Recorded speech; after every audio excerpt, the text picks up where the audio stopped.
Today's social media segment is brought to you by South Louisiana Bank. It's better when we bank together. Waits and Downer, attorneys at law. Terrebonne Ford, built Ford tough.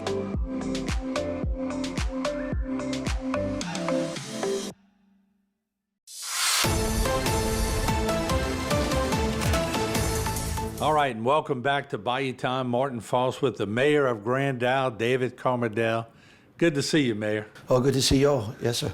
Yeah, and I tell you, well, it's good to see you when we don't have a storm impending on Grand Isle. And that's why I want to come down here and give you some good quality time when there's not an impending storm, because you are sort of the poster child of how to get something done with very few resources. You've been doing it for so long. So first of all, your energy level, do you still have it? Because you've been going at it for quite a while. Yeah, it's many years, going through all the storms and the experience and living here. And then they get a storm like we got Alberto coming in. Here we are in June, and you're looking at a full moon, and you're seeing this water coming in. You're saying to yourself, oh my God, we don't need stuff like that in June. We just pray a lot. August and September, just get it over with. But I just find over the years, talking to Mo Karaji, he's 92 years old, the oldest veteran on the island. And talking with him, and they moved here with my dad and all of the family in 1947. I sat in the swing with him a few weeks ago, and I said, Uncle Ryan, what you think? He said, man, David, the bulkhead, we came here, we built it, and now it looked like it's 3 foot higher. We need to go. So after these last storms and Ida hit, he lost the bulkheading, so we came up a little higher. And, I got my little shrimp boat tied up there and had my houseboat right there, and just listening to him tell me that, and it makes sense. Because with this storm went toward Mexico, on a full moon with a southeast wind blowing 30, 45 miles an hour, we all got to say, guess what? We're gonna flood. And then here we are in June. So here you are, you're trying to get your people in, you're trying to repair the levees, you're trying to take care of your levees in the backside, putting rocks. In fact, we started yesterday, start repairing the rocks by the state park. We had to wait for all this to pass. But we expected to work through, May and June and no problems. Well, now they just started yesterday putting rocks to refurbish that. And that's not the news. That's some of the course project that should have been done, but we had to hold back because they're waiting for good weather to come through. But to get something in June, they threw everything out the way.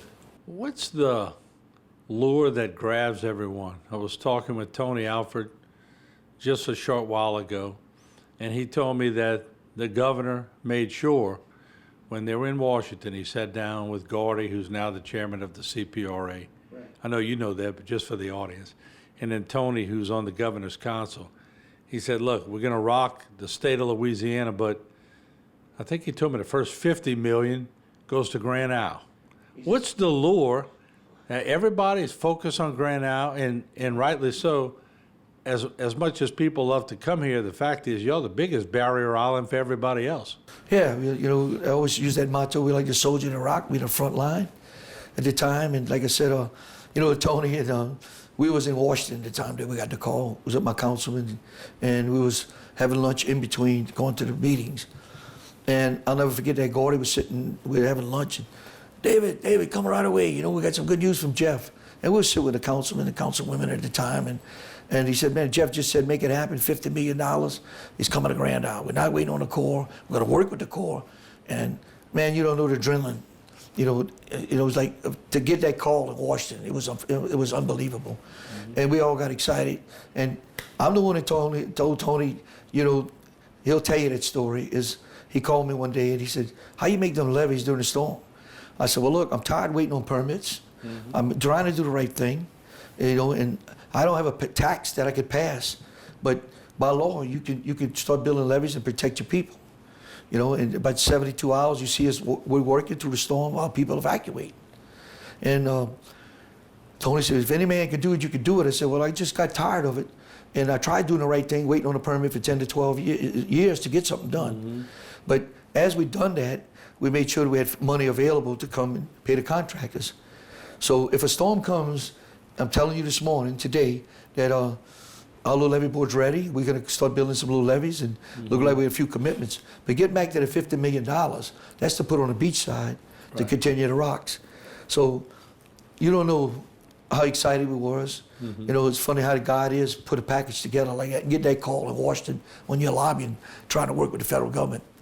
That was very impressive. You know, it really not shocked me, but us as a team, we know what we need and working together. I heard it was going to take the original time or plan by the Corps was 3 years before a rock hit Grand Isle.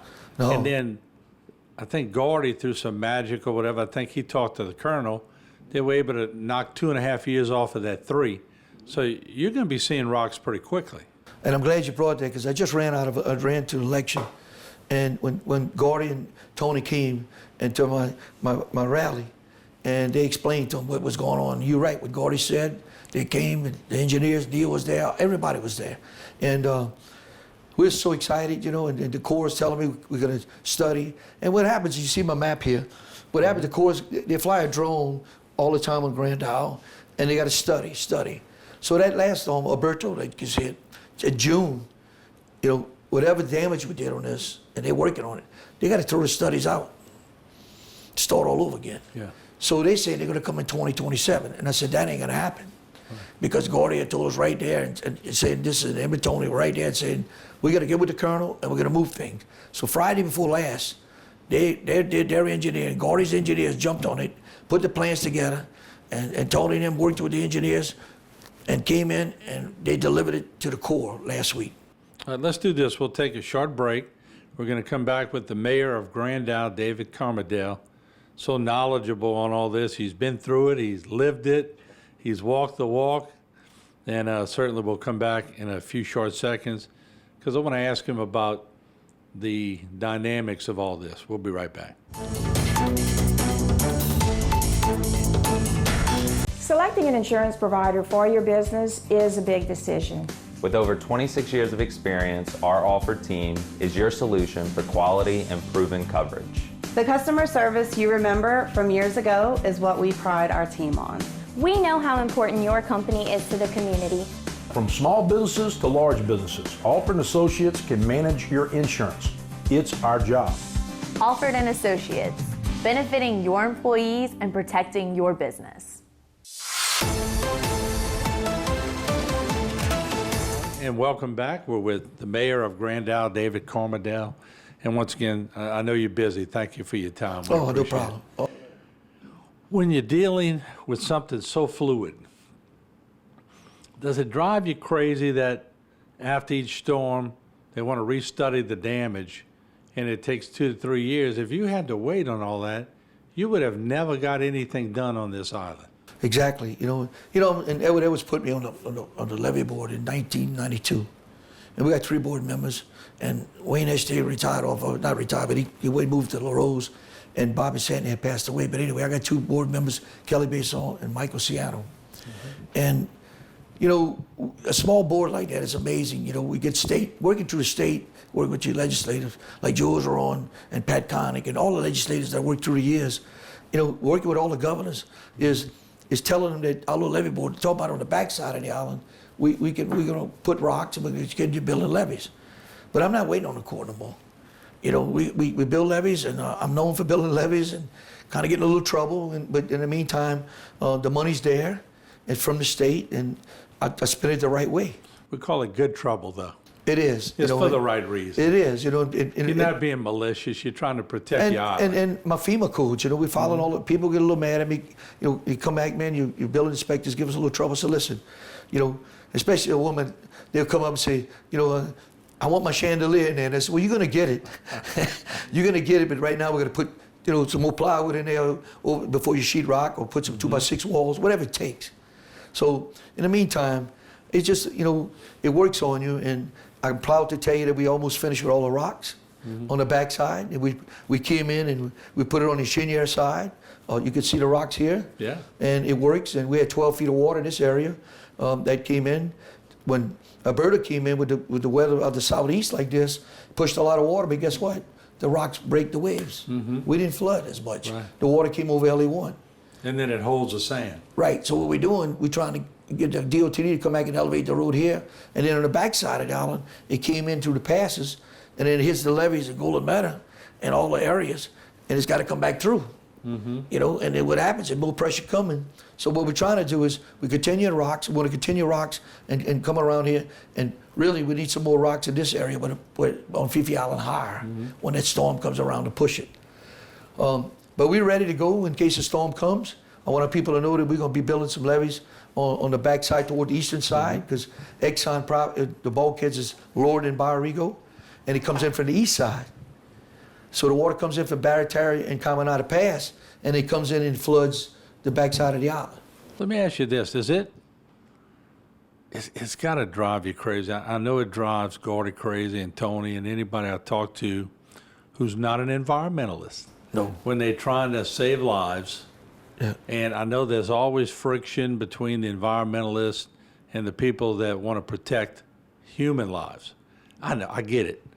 We got to save birds, we got to save wildlife, Yeah.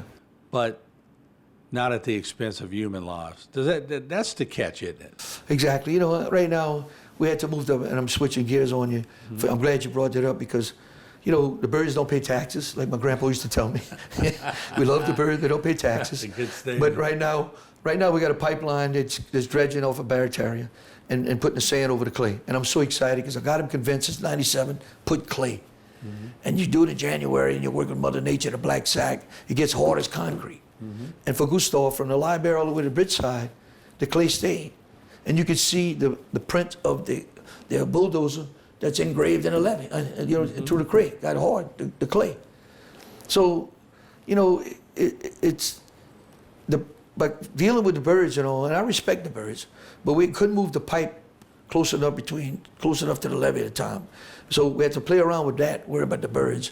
And in the meantime, we did what we had to do, and we raked the beach, it was full of seaweed, and then we made sure the golf carts, tourists are coming. And then the pipe breaks, we hurry up, and then we had 28 ramps to go over, and the contractor's been really well.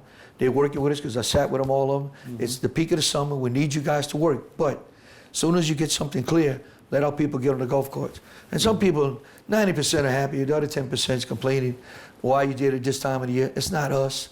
It's the way the federal government works. But, you know, it's working out fine. And we're asking the golf course not to ride on LA1, you know, because it's still damaged, and, you know, meaning to stay off the road. And it works out well, you know. You made a good point about the clay, because even in Houma, on the Intracoastal, which I live on, Right. the sandy top has eroded over the years, but there's a clay On the bottom. that does not move. And you're right, it is hard as concrete. And you know, when we built the burrito levees, we came up between Isidore and Lily, not Isidore, way back at Isidore, if I remember. Might have been Lily. And we was at the Conoco station, Bob's, right there, and I'll never forget that. We went there, and we sat down, took six pieces of chicken. I took some Scott towel. It was about 9 o'clock that night.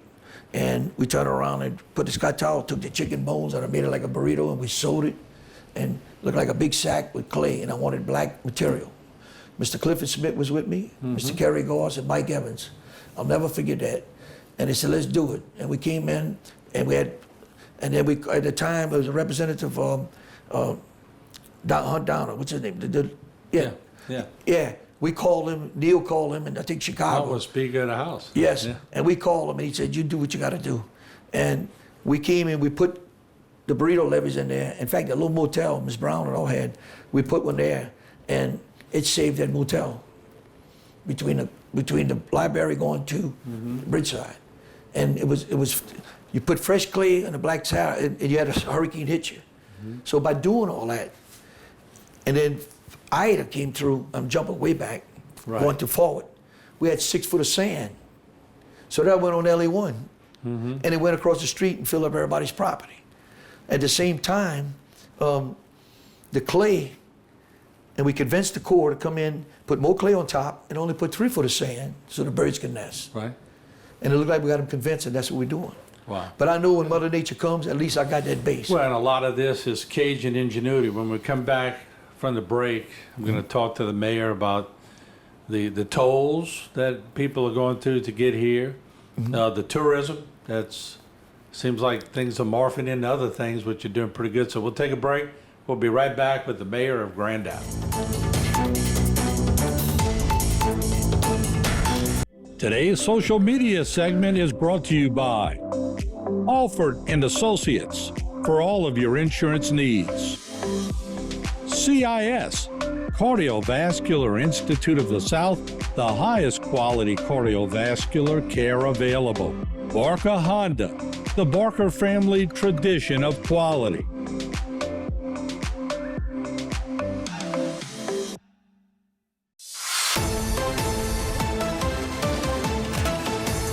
And welcome back as we are in Grand Isle with the mayor, David Camardelle.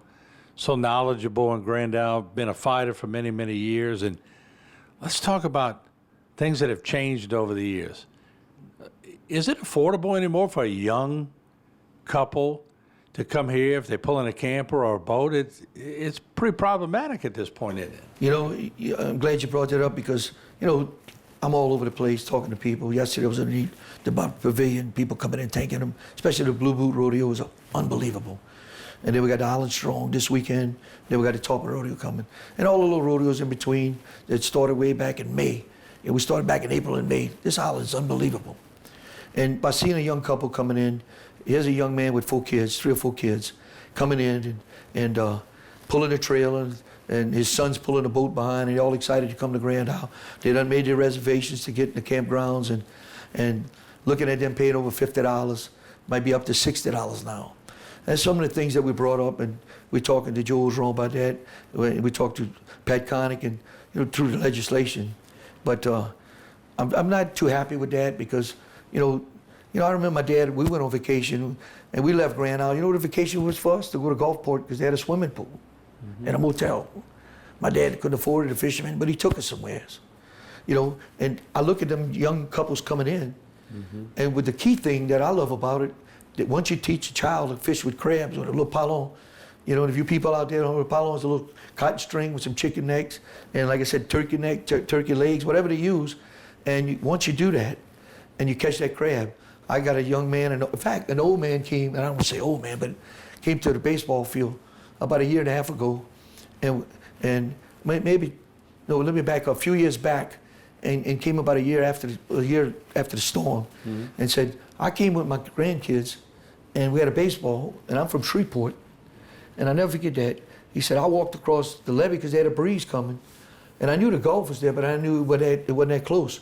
But what impressed me is I seen the couples with their kids, and they scooping up crabs and throwing a cast net, and the other guy's catching shrimp in the cast net, catching crabs, and the other guy got a trout on the line. And I finally met the man again, and he told me, he says, my great-grandkids are coming. And he said, I just want to let you know that I don't go to Destin. Not that I'm picking on Destin. He said, but I got to see them go catch a crab. And it was amazing how it changed our life. And we come to Grand Isle every year.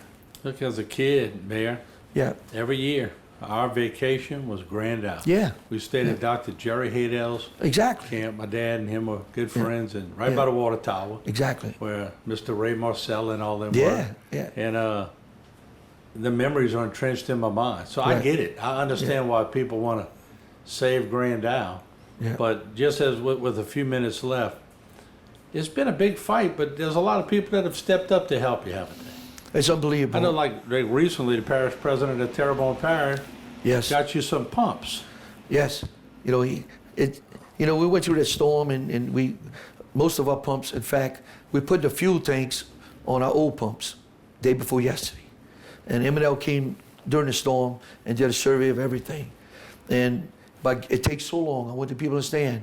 And the parish president, it was a blessing for him, what he did for me the other night. And, going through that in June, I'm going back to June, here we are making people aware. The good thing about it, we flooded, and we had a total maybe 18, 19 pumps. And look, I work with every council before the administrations, and the new council that just got sworn in. It was an experience for them, to come in and see what's happening in June. But we knew what we had to do as a team, and the council before through the years on the backside of the island. But to get a major storm like that didn't even come 700 miles to push that type of water. And knowing that we had pumps that was out, some pumps needed, the electricity went out, and we managed to get some from Jefferson Parish. But meeting with him at the top of the rodeo in Golden Meadow at the Fouchon, and I went up to him and I told him, I said, man, he said, how y'all made out, David? I said, well, we had 3 tractors that we could use some pumps, and the pumps that go, you just back up to the ditches, and they really work, 16 inch, 12 inches. And he said, man, let me check. So that man got on the phone that night and said, we got 2 of them ready for you whenever you need it. And our engineering, through Joe Chauvin working for Neil, they worked it out. Well, kudos to Parish President Jason Badger, because Yeah. you know what it's all about. You got to help people when they're down. Yes. Because one day we're going to need y'all. Yes, and look, South Lafourche Levy Board, all the levy board members, they're there. They want to help us out, and all the mayors around the towns, even though Louisiana called. Yeah. But I'm proud to tell you that our pumps are ready to go. Everybody's on standby, you know, and like I said, it's been a fight, but it takes 2 years to get your money to do things, and you're broke, you know, in the meantime. But the happy face on me right now is I love the people that come in.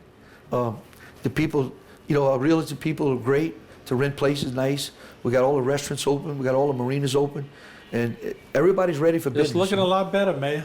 Yeah, it's a looking challenge. pretty you know, good. Yeah, but it's and the looking good good. Lord's been good. You know, we're repairing. We got 16 places for historical that we're pushing hard. We're raising money for the old hotel right there, yeah. the Oleander people coming in, and now's the time. I'm telling people out there, we need y'all to help us save. You know, I even got a house here where Jean Lafitte ate breakfast and left a silver dollar underneath the plate. And the young lady that raised the kids here came back and bought it. Her son does air conditioning work here. They came back home, and she says, I bought it because there's a lot of memories in there. And you know, we got Can the you old let me grocery know when store. they tear the walls down? I want to go look, see if they have anything in it. You know, there's a lot of history, and you know, we Yeah. got a bird festival that came up in April, and Yeah. I think we had 23 different rodeos that come in, and you know, this is paradise. And one of the biggest things that I'm working on this weekend that you're bringing up is this is one thing that the council, we've been working for years. I'm giving credit to all of them. And I work with good chief of police. I work with all the federal agencies and, you know, congressmen and senators and all. But, you know, being LMA president and getting ready to go to another convention with the new council next week. But I'm proud to tell you today that working with the past council in the last 2 years and working with all the councils before, the big problem right now is we have people from up the road coming working. And I want to build something, we want to build something, workforce housing. And I went through every agency they can as a team with my council, went to Washington for 2 to 3 years bringing that up. Proud to tell you that I have, you know, Senator Troy Carter coming in. He's going to come in tomorrow sometime. He's going to be, I believe, at the Fouchon, and he's going to work himself to Grand Isle. He was proud to come in and work with Neil, our engineers. I think Gordy Dub, we're all going to be meeting and work ourselves this way. And we're going to show them where we think we got some property available, that we think we could do it. But the government keeps on telling me, and I'm on the LCD board, the Bond Commission, and I want the people to hear that. I've been there probably 8 years, I was appointed, and I'm in meetings and they're building housings all over Louisiana. We sell the bonds, come in, you know, to the bond commissions, and I'm on the board, Guy Cormier and a few other people across the state. And every meeting, there was a couple of maybe 3 months ago, was 5,400 renovations going on. East New Orleans, toward Lake Charles, up Baton Rouge, building houses to put families in. Then I get a meeting about 3 months ago, 2 lawyers from Texas came in, a group came out of New York. And Ty is in charge of Houma boy, they came in, he said, David, we think we got some help for you. Man, I was so excited. Talked my council, called my people and said, you know, but when you see a young woman and you meet her in Raceland or you meet her in New Orleans or you meet her in Galliano, I said, David, want to come home. So what we want to do is, the hell with the V-Zone. I want to be the first mayor with the administrations that I've been working for to come in and say that I want to know if we belong to Louisiana, which we do, with a good governor and the past governors. So the federal money comes into the state and the parish, and they're telling me that we can't do it in the V-Zone. But then we FEMA people, put a shirt on me and you, anybody, we're Americans. I don't care who's the president, who's the congressman. We're going to go and work and save everybody else. You go to Puerto Rico, you go to the Dominican Republic, all these Berry Islands, they're building shacks. And I don't mean, it's not an insult, but they're building houses like they want. Right. I'm not against that. I want to build them elevated, do the right thing. So, I don't know if Ben Franklin invented that law. The wetlands came from Utah. But the V-zone, there's a way that we can amend this and saying, I'm a Barry Island, and maybe I need to cut this little part right here, make the bridge, and lift the gate up. Maybe get all the federal funds. But I also got a little land available in this A-zone where I can make everybody happy. Well, that bus right now only picks 2 kids when it used to pick 70 kids when I was going to school in Chenier. So the property we have is to convince the federal government, and by maybe get Mr. Troy in here and get to the right people with my council and working with the Jefferson Parish and the state. We got a great governor that's going to push this. And like I said, working through the White House and getting that. I want to talk to them personally tell them that if I can bring 40 families in here, you know, they come to close my school. Right here, they hardly no damage. And they wanted to bus them all the way to South Lafourche, which is a great school. But if you think a mother's going to come off the street right here and put that kid in a school bus at 5:30 in the morning and bring them all the way to Cutoff. Grand Isle natives want to go to Grand Isle School. I don't have no crime. Yeah. And you know the good Lord's good, because talking with Father Mark, we're looking at some property in the back right here that we can maybe build 12 to 14 little units. And also toward this side of the island, build 12 for. And then maybe put some more where I can show the government that that bus runs all the way. And they can bring them kids back to school. We had 185, I think, and now, no, 165. We got 85 kids. They came in my office right here and told me they want to shut that school. That ain't gonna happen. I was in Washington, I flew back to New Orleans and went to that school in a meeting, public meeting, took Grand Isle out of it. Listen, the schools are great up north, but I'll be damned if you think that my school is gonna be here closed when I don't have no crime. They can get on a golf cart, mom and daddy can go to work, and they can get in the house and be safe. And that's one of the major things that we're working on as today, this weekend coming. He's gonna be here. I got him coming to just show him.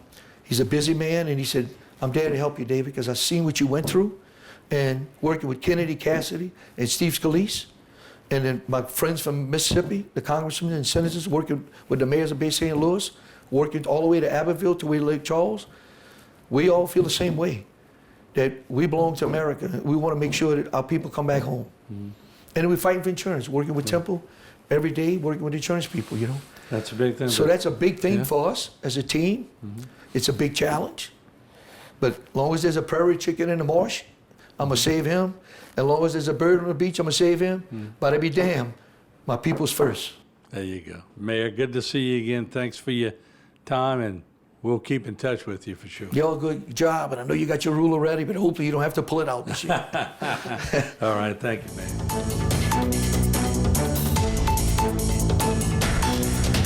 Today's social media segment is brought to you by Terrebonne General Health System. Your health is our legacy. Rouse's, you're either local or you're not. Buick, the craft of modern luxury.